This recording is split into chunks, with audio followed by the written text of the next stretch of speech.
এদেশের মানুষ সর্বোচ্চ অনিরাপত্তার মধ্যে চলছে।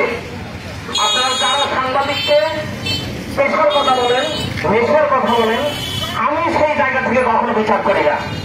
পেশাদারিত্বের পাশাপাশি একজন মানুষের দায়িত্ববোধ, একজন মানুষ তার বিবেকের তাড়নায় আসলে এই জায়গাতে কাজ করে থাকে। কিন্তু সেই বিবেককে তখন ধ্বংস করা হয়। এই বিবেককে যারা তাদের আগ্রাসী লেলিগান শিখায় ধ্বংস করে দেয়, যারা জাগ্রত হতে দেয় না, যারা দেশের ইতিহাসকে পুনরুদ্ধিত করতে চায়, আমি তাদের বিরুদ্ধে আজকে দাঁড়িয়েছি এই মানববন্ধনে। আমি চাই এদেশের মানুষ যে কাঙ্ক্ষিত লক্ষ্য নিয়ে যুগের পর যুগ, দিনের পর দিন, সময়ের পর সময় অপেক্ষা করছেন, সেরকম একটি বাংলাদেশ আমাদের মাঝে আসুক।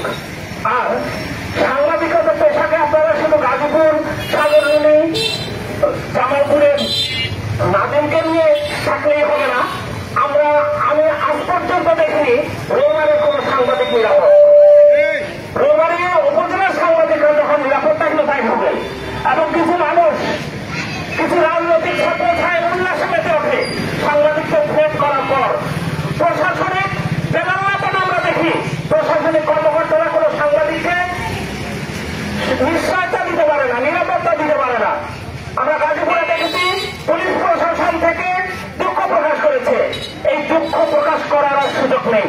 বহু আগে এদেশের বিভিন্ন ঘটনায় আমরা স্বরাষ্ট্রমন্ত্রীর, স্বরাষ্ট্র উপদেষ্টার পদত্যাগ চেয়েছিলাম, কিন্তু নির্লজ্জের মতো, বেহার মতো এখনো সে প্রকাশ্যে গণমাধ্যমগুলোতে হাস্যোজ্জ্বল ভাবে তার উক্তি করে থাকে। আমরা এরকম দায়িত্বজ্ঞানহীন কোন মানুষকে এদেশে দেখতে চাই না, যে কোন পদ থেকে তিনি আমাদেরকে উপদেশ দিবেন, এদেশের কোন শাসন ভাব তিনি নেবেন।